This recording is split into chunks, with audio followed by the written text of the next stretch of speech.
Hello, everybody, and welcome to the second quarter results and financial outlook for the Township's General Fund. This information was prepared on July 8th and is being presented to the Board of Commissioners on July 18th and to CARFAC on July 20th. Also, this presentation is available on the Township's website.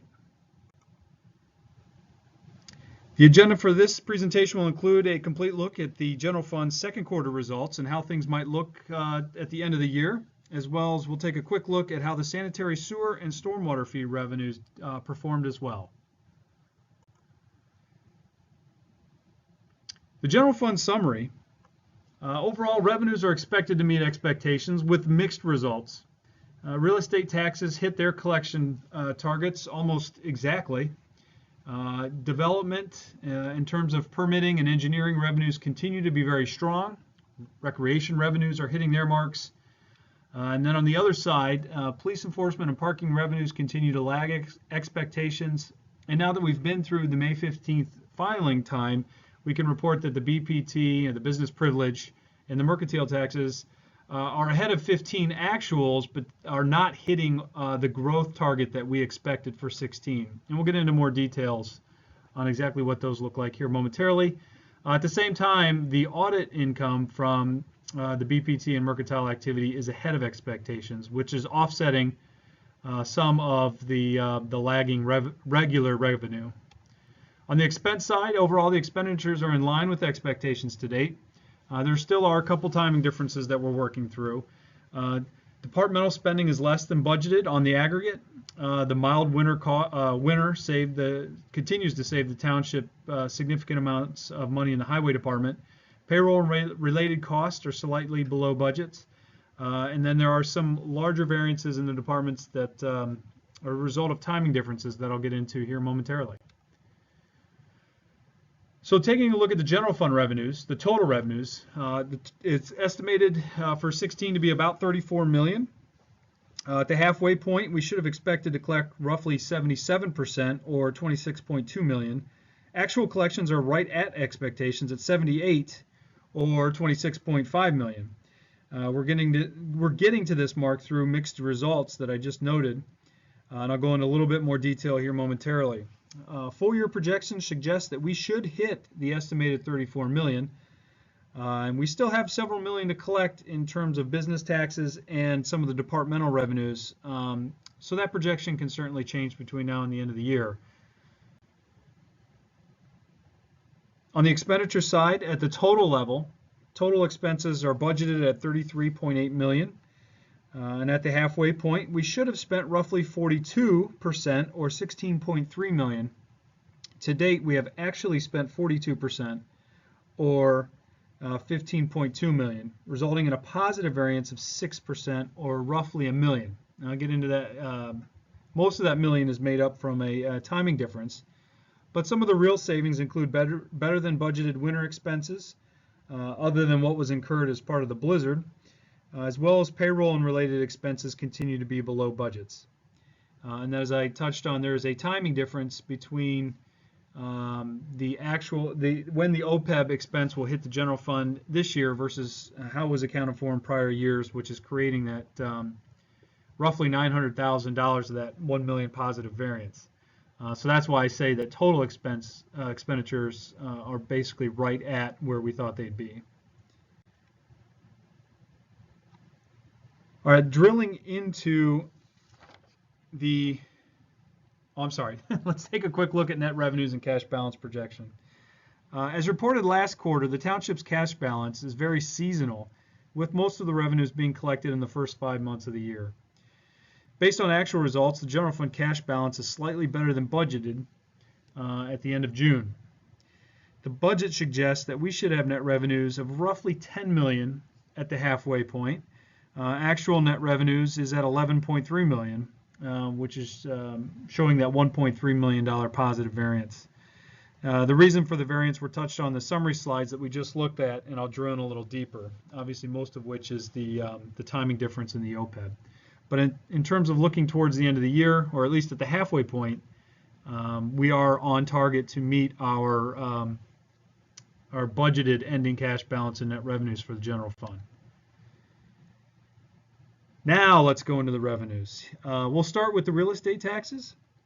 The full year budget at 12.4 million, and history suggests that we should have collected 96% by the end of June. True to form, actual collections are almost exactly in line with those expectations. As you can see, the large variance reported at the end of the first quarter was resolved in early April. So now that variance is gone and we're basically right at the mark. Obviously, having collected 96% of the full year budget, we are very confident that at this point real estate taxes will meet their mark. Taking a look at the Act 511 taxes, this group consists of the business privilege, mercantile, local services, and real estate transfer taxes, and it also includes the discovery and audit components of the business tax portion. The full year budget for this group was 14.2 million. Historical trends, as well as the amounts budgeted for this year, suggested we should have collected 78%, or a little over 11 million at the halfway point of the year. However, actual collections are only at 75%, or 10.7 million. The variance is not overwhelmingly large, but it is large enough to get our attention at 3%, or the 323,000 shown in the table. When we look at the individual components of the revenue group, we see that the non-audit business privilege tax is lagging by about 280,000. The non-audit mercantile tax is lagging by about 55,000. Real estate transfer taxes are lagging by about 97,000. And then offsetting those negative variances, we have positive variances in the audit revenues. Those audits are specific to business privilege and mercantile. We're about $200,000 ahead of expectations there, and that's after some significant refunds that were posted at the end of June. At the same time, the local services tax is exceeding expectations by a smaller margin at $31,000. At this point, being that we've passed the due date of May 15th, and given where the numbers are at, we expect that we will miss the full year budget expectations by about 2%, which is roughly 280,000. And we obviously still have a few million to collect when you look at the difference between the full year budget and the actual. So that projection could change. But with the bulk of the collections having already come in, it's anticipated that we won't hit the full growth amount that we had budgeted for. All other general fund revenue, this includes departmental revenue, fines and forfeitures, interest, as well as miscellaneous. At the halfway point, we should have collected 42% of the total of the 7.4 total, which would have been about 3.3 million. And we have actually collected 52%, or 3.9, as a result of strong building and related permitting fee revenues and our recreation revenues. Noting that the building and related permitting revenues are one-time in nature, given a couple of the significant development projects that we have going on in Radnor right now. On the other side of the coin, we have police enforcement and parking are lagging expectations by a little over 100,000, and the cable franchise is lagging as well by a smaller extent.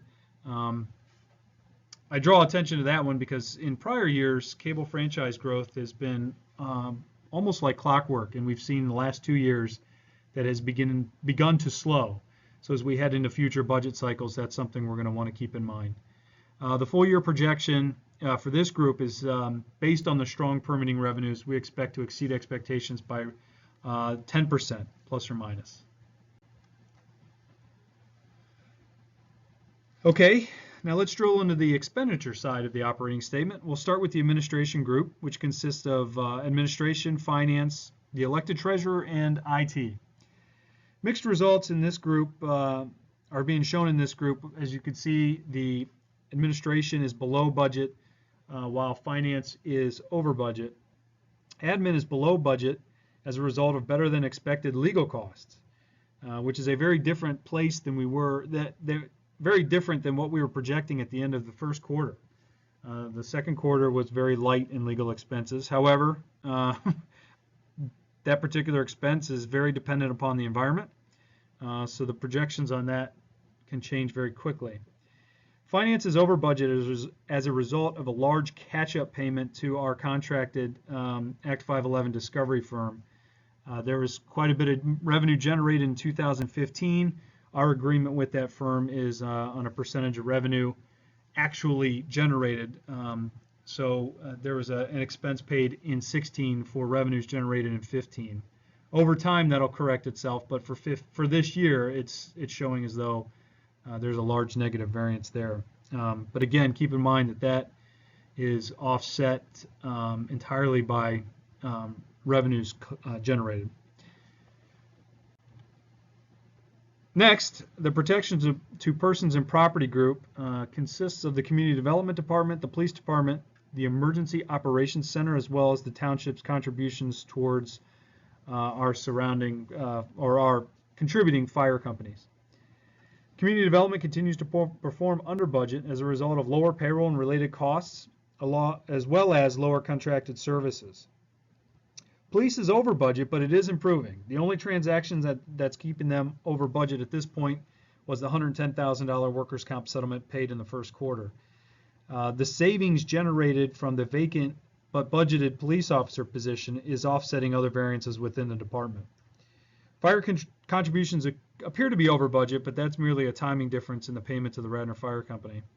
Finally, the Emergency Operations Center consists of two events. I erroneously reported at the end of the first quarter that the costs were solely from the Villanova University Final Four appearance. I had actually forgotten that the township incurred significant costs related to the blizzard that hit in early February. How quickly we forget. But after going back and digging into the numbers, most of the $281,000 expenses being shown there was from the blizzard. In fact, $234,000 and change of the $280 was from the blizzard, while only $46,313 was from Villanova. So of the $46,300 incurred from the Villanova Final Four, the university repaid the township for all the overtime, which was $35,643.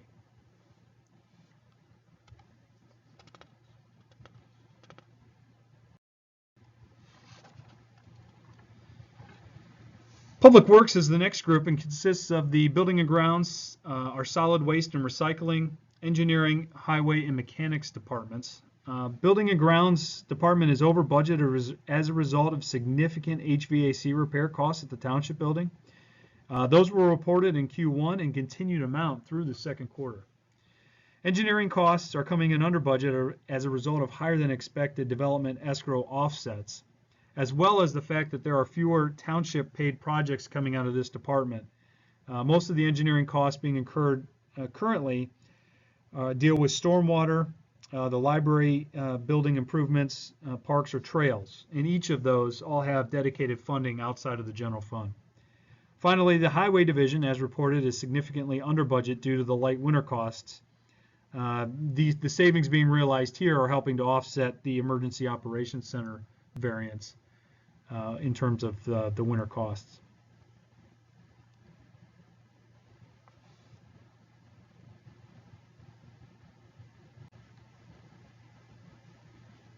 Jumping over to Parks and Recreation, this consists of the three divisions within the Recreation and Community Programming Department, as well as the Public Works, Park Maintenance, and Shade Tree divisions. Each department is projecting to be under budget, as highlighted by the lower payroll and employee health care costs and lower supply costs in park maintenance.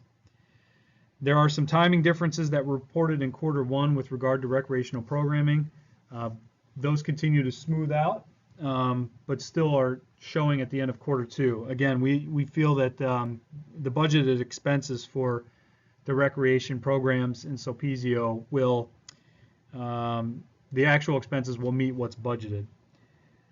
The one note with Shade Tree is that these costs are dependent upon when dangerous trees are identified, which obviously does not follow any seasonal or predictable pattern. So we could be under budget now, but there's no way to determine if that trend will continue. The good news is that the halfway point we are under budget, which is better than the alternative. And then lastly, we round out the general fund by looking at our community organization contributions as well as the insurance and retiree benefit cost centers.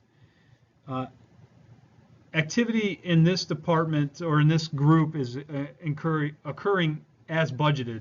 These are very predictable payment amounts and the timing of those payments. So no surprise that that there's very little variance that exists between them.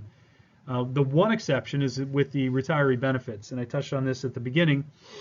But the in prior year, with regard to the OPEB payment, in prior years it was a monthly installment that was paid as medical premiums were paid out of the general fund. However, moving forward, those expenses are accounted for in the OPEB trust.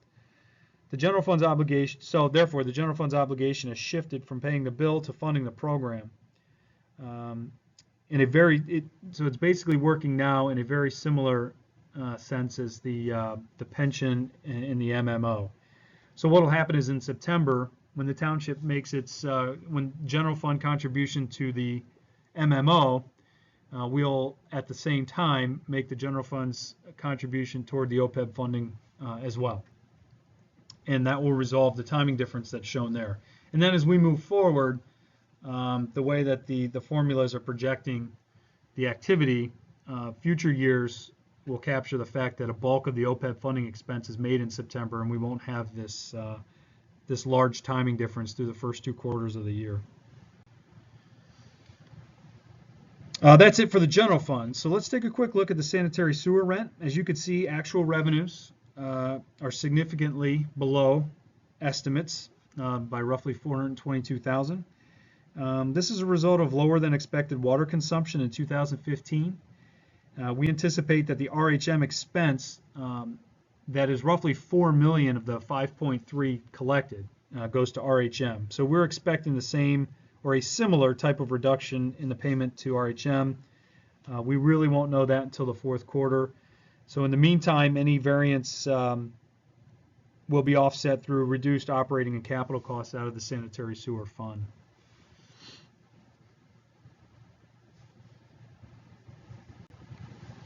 And finally, as reported at the end of the 1st quarter, the stormwater fee has incurred almost exactly as anticipated.